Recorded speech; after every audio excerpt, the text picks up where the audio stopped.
یوسف کو تو نہیں دیکھا. عبرانی بچے کے بارے میں کہہ رہا ہوں. مجھے نہیں معلوم، وہ تمہارے ساتھ ہی تھا. تھا تو میرے ساتھ، مگر میں نے پیچھے مڑ کر نہیں دیکھا. تمہیں اس سے کیا مطلب؟ فلی نے اسے میرے سپورٹ کیا تھا. اگر کہیں گم ہو گیا یا فرار ہو گیا مجھے سخت سزا ملے گی.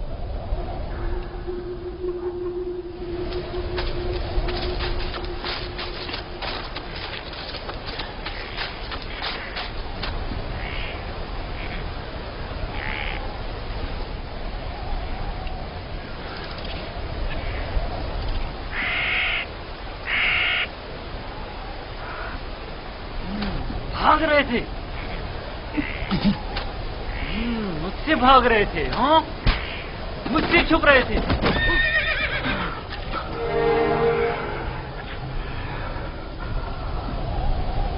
کیا ہوا؟ کیوں اتنی بے چینی ہو رہی ہے؟ خدا نہ کرے میری یوسف کو کسی مصیبت کا سامنا ہو. کیا ہوا نبی خدا؟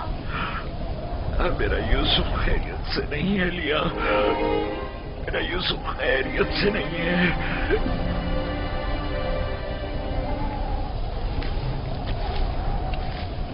رسی سے باندھا تاکہ بھاگ نہ سکو.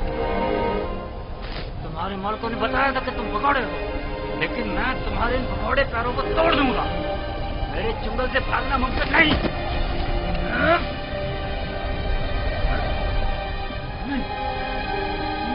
نہیں نہیں نہیں، یہ میرا ہاتھ، میرا ہاتھ، میرا ہاتھ.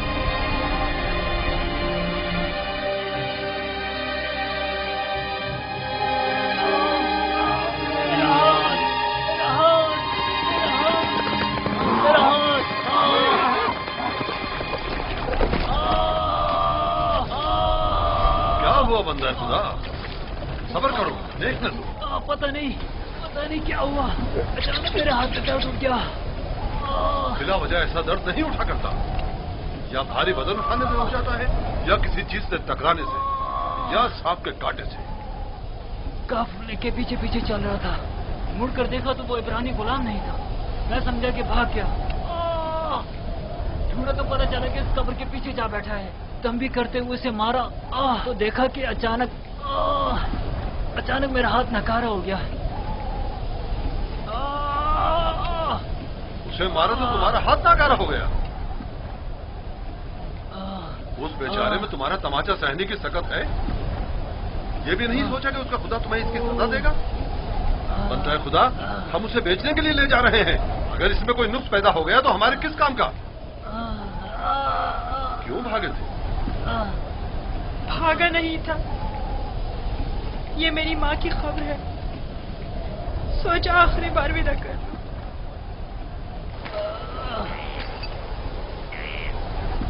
غلام کی قبر کا نام و نشان نہیں ہوا کرتا، نہ کہ مقبرہ. یہ قبر کسی غلام کی ماں کی نہیں ہو سکتی. تم کون ہو یوسف؟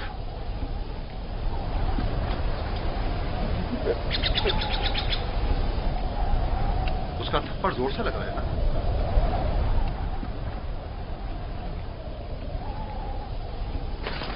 تمہیں معلوم ہے اگر تم بھاگ جاتے تو میں اس کا کیا حشر کرتا. وہ برا آدمی نہیں، صرف میری سزا کے خوف سے تمہیں مارا ہے.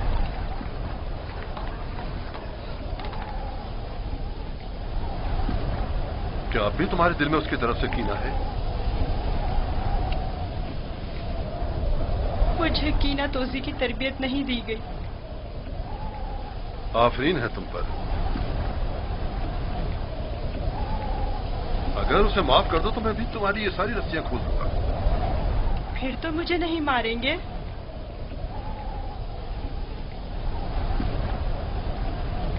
خدا ابراہیم کی قسم، آئندہ یہ تو کیا کسی اور کو بھی تمہیں مارنے کی اجازت نہیں دوں گا. آپ یکتا پرست ہیں؟ میں مالک ابن زار ابن قائب ابن اسماعیل ابن ابراہیم ہوں. اسماعیل ذبیح اللہ کے پرپوتوں میں سے ہوں. اور تم کس کے فرزند ہو؟ میں بھی فرزندے. کس کے فرزند؟ میں فرزندے چاہ ہوں. تو گویا باپ کا نام بتانا نہیں چاہتے؟ بتایا نا کہ میں فرزندے چاہ ہوں. میں کل اسی کنویں میں جہاں آپ نے مجھے دیکھا پیدا ہوا، جس وقت قاصد حق مجھ پر ظاہر ہوئے. تمہاری باتیں میری سمجھ میں نہیں آ رہی ہیں، لیکن اگر خود کو ظاہر کرنا نہیں چاہتے تو کوئی بات نہیں، لیکن اسے معاف کر دو۔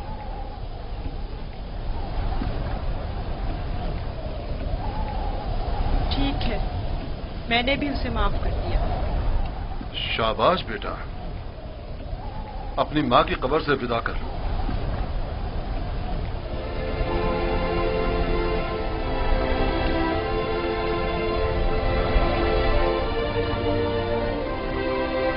اب ہم روانہ ہو رہے ہیں، آمادہ ہو جاؤ۔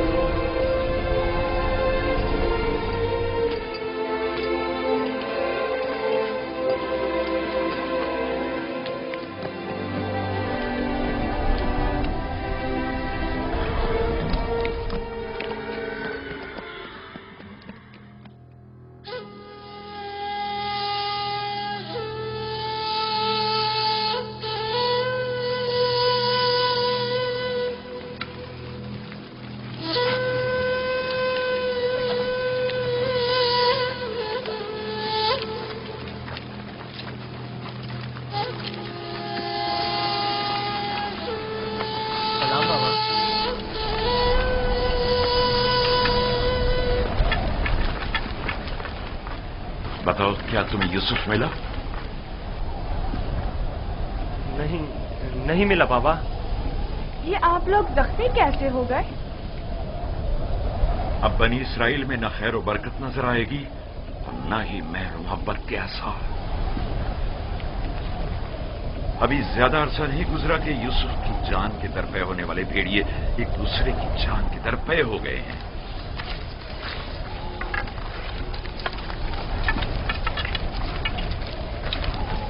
لاوی، میں نے یوسف تمہارے سپرد کیا تھا،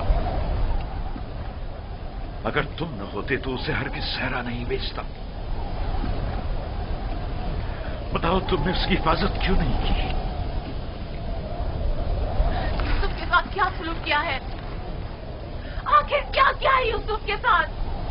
بولو، میں تم سے پوچھ رہی ہوں۔ خدا کی لعنت ہو تم پر۔ یوسف کہاں ہے؟ جواب دو، آخر یوسف کہاں ہے؟ کہاں ہے یوسف؟ بس کرو لیا، بس کرو، بس کرو۔ کہاں ہے یوسف؟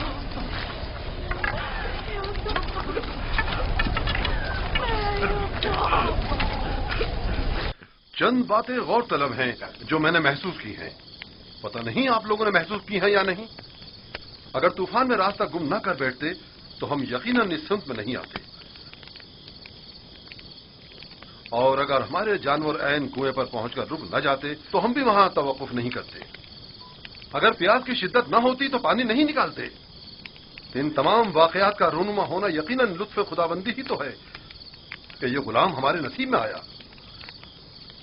تاکہ ہم اس کے ذریعے سے منافع حاصل کریں۔ جو روزی تمہارے نصیب کی ہے وہ تمہیں مل کر رہے گی۔ تمام اسباب و عوامل معاون و مددگار بن جاتے ہیں تاکہ جو کچھ بھی پروردگار نے انسان کے مقدر میں لکھا ہے وہ اس تک پہنچ جائے، اور اس سفر میں یہ عبرانی غلام ہمارے نصیب میں تھا۔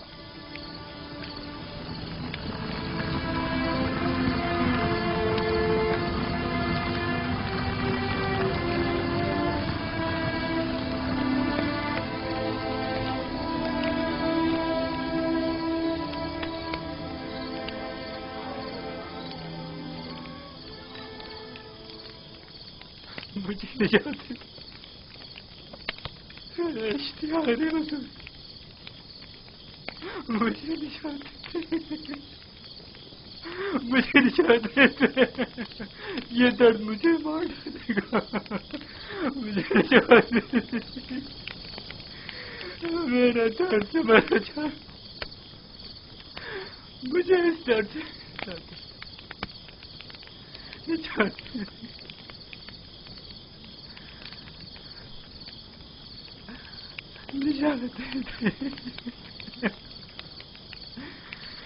اشتہار بزرگ،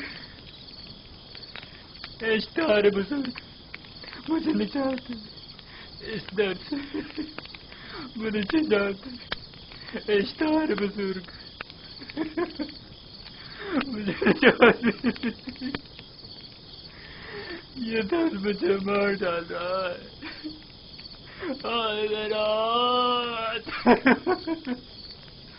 بہت درد ہو رہا ہے. میرا ہاتھ میرا ہاتھ.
مجھے چاہتے تھے.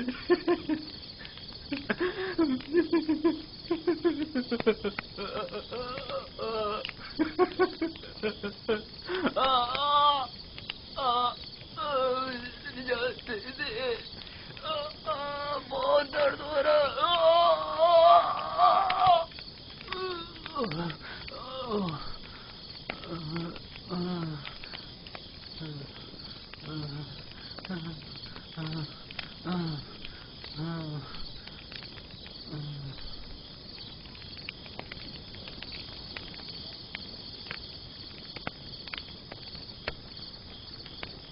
تمہارے ہاتھوں میں شفا ہے.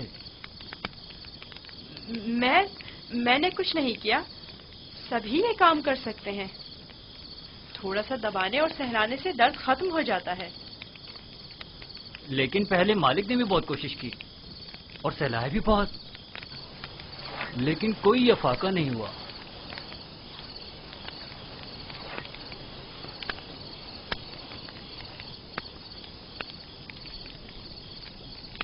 تم آسمان کو دیکھ رہے تھے. کیا تم ستارہ پرست ہو؟ ایک ستارہ جو دن کے طلوع ہوتے ہی غائب ہو جائے کیا قابل پرستش ہے؟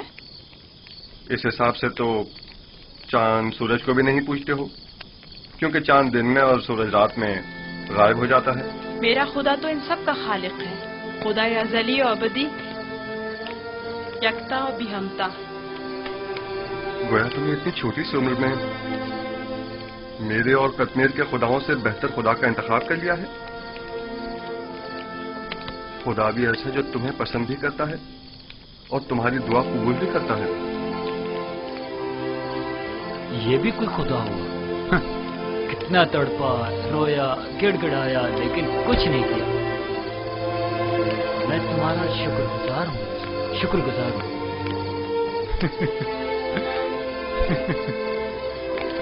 درد کے ان چند گھنٹوں نے تو میری جان ہی نکال دی تھی.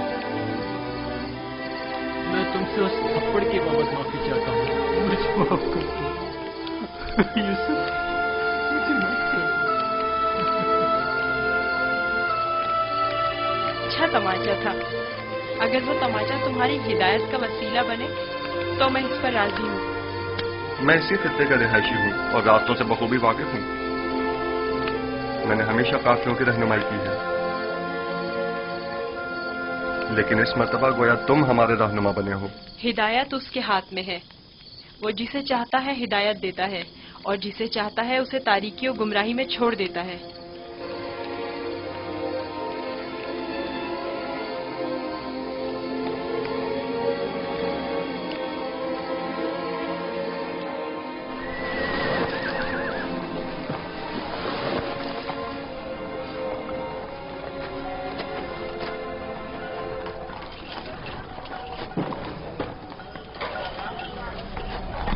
مجھے نہیں معلوم کہ یہ بچہ کون ہے، لیکن کل رات میں نے دیکھا کہ اس کی صرف ایک دعا سے قطمیر کے ہاتھ کو شفا مل گئی۔ اس کا رابطہ اپنے آسمانی خدا کے ساتھ بہت اچھا ہے، شاید اولیاؤں میں سے ہے۔ لازم نہیں کہ قطمیر کے ہاتھ کو شفا مل گئی ہے تو وہ اولیاؤں میں سے ہو۔ کل بتایا تو تھا کہ اگر یوسف اسے معاف کر دے تو وہ شفا پا لے گا۔ اور اس خواب کو کیا کہو گے؟ میں نے اسے دیکھا کہ جہاں جہاں سے وہ گزر رہا تھا وہ خطہ سرسبز و شاداب ہوتا جا رہا تھا۔ خواب کوئی پیمانہ نہیں ہے۔ تم خدا یکتا کو نہیں پہچانتے؟ تمہیں خدا یکتا کی معرفت نہیں؟ کسی پر ظلم کرو گے تو وہ سزا دے گا، یا اس دنیا فانی میں یا اس جہان باقی میں۔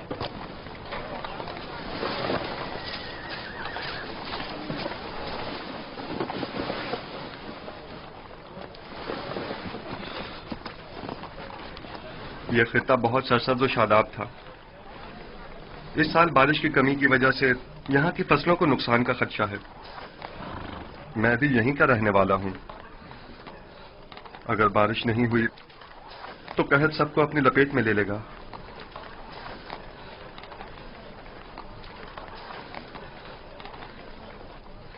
خداوند اپنے بندوں پر بڑا ہی رحم دل اور مہربان ہے۔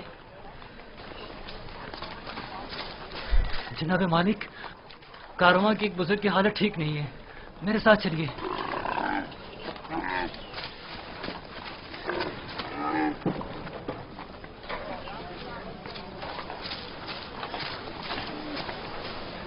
کافی عرصے سے بیمار ہے، لیکن آج بیماری شدت پکڑ گئی ہے۔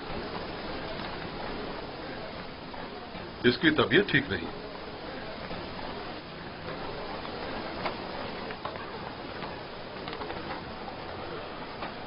آخری سانسیں لے رہا ہے،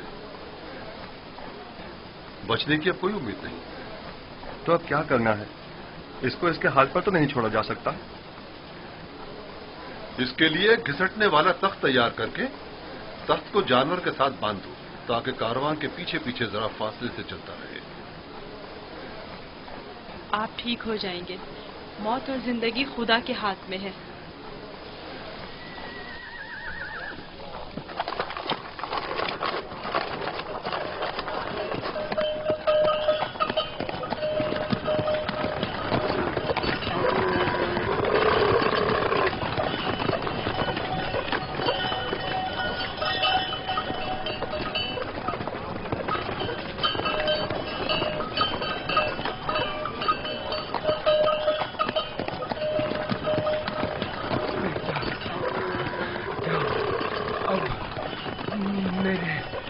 بچنے کی کوئی امید نہیں، میں اب مرنے والا ہوں۔ فکر نہ کریں، میں آپ کے پاس ہوں، آپ ٹھیک ہو جائیں گے۔ موت اور زندگی دونوں خدا کے ہاتھ میں ہیں، مایوس نہ ہو۔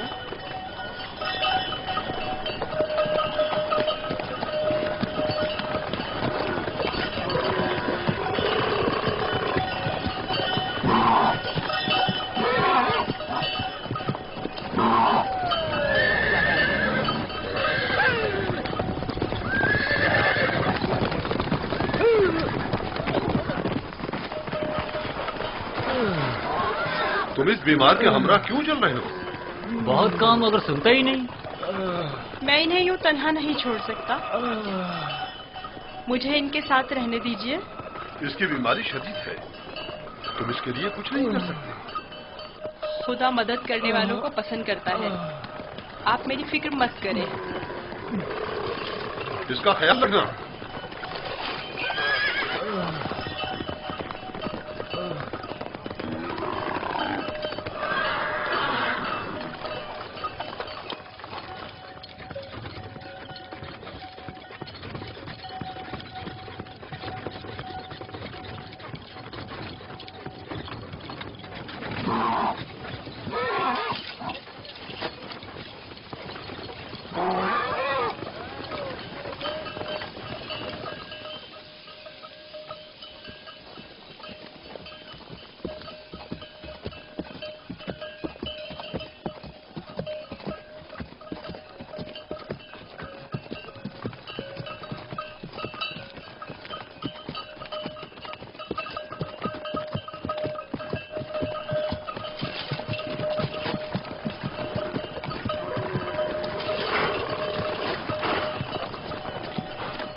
فانی یہ بزرگوار ٹھیک ہو گئے، دیکھ رہے ہو انہیں دوبارہ زندگی مل گئی۔ تم ٹھیک ہو گئے؟ دیکھ رہے ہو کہ ٹھیک ہوں۔ تم نے اسے صحیح کیا ہے نا؟ میں؟ اسی طرح جیسے قطمیر کو شفا دی تھی۔ خدا شفا دیتا ہے، میں نے تو صرف دعا کی تھی۔ جناب مالک، جناب مالک، آئیے اور آ کر دیکھیے بیمار شفا یاب ہو گیا، آئیے اور آ کر دیکھیے۔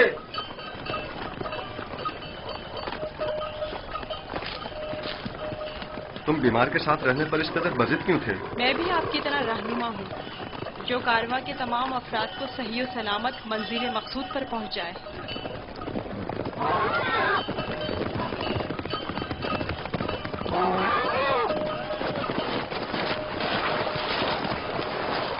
کیا ہوا ہے؟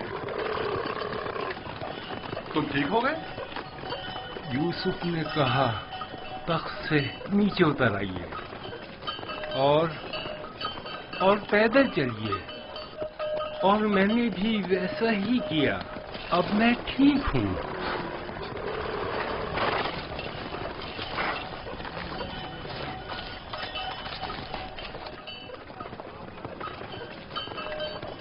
میری یہ زندگی یوسف کی مرہون منت ہے۔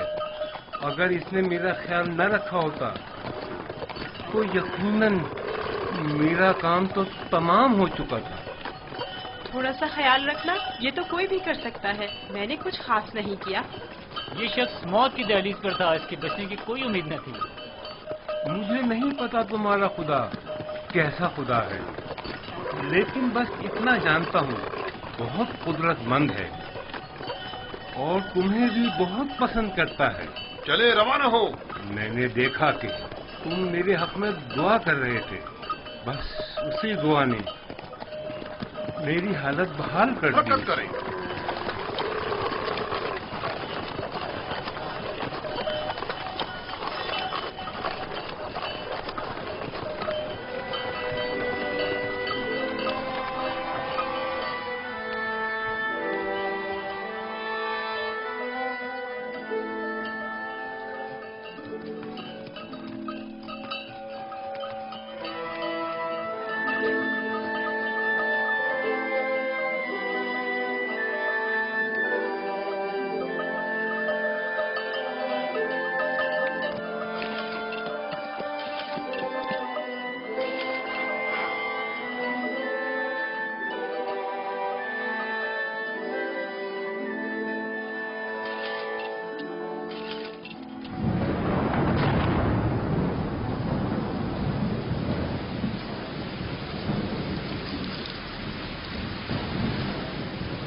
یہ بارش یوسف کے وجود بابرکت کی وجہ سے برسی ہے۔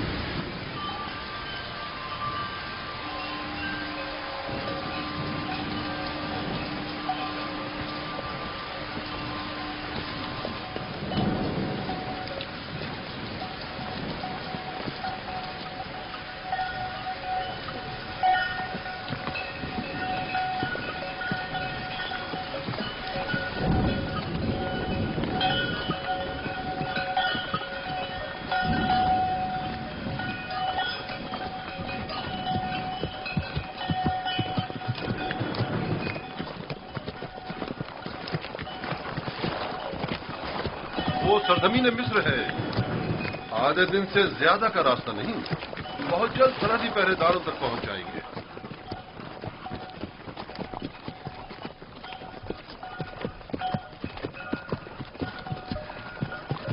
مگر مجھے یہاں تک تو کوئی پہرے دار دکھائی نہیں دیا۔ شام، کنان و حجاز اور دیگر علاقوں میں طوائف الملوک کی رائج ہے، اور کوئی بھی مشخص حدود یا سرحدیں نہیں رکھتے ہیں، لیکن سرزمین مصر ایک متمدن خطہ ہے۔ یہاں ترقی یافتہ جدید نظم و ضبط کے تحت قوانین کی پاسداری، حکومت کی تعینات کردہ سپاہ نظر آئے گی۔ فرعونہ مصر کا شمار دنیا کے طاقتور ترین حاکموں میں ہوتا ہے۔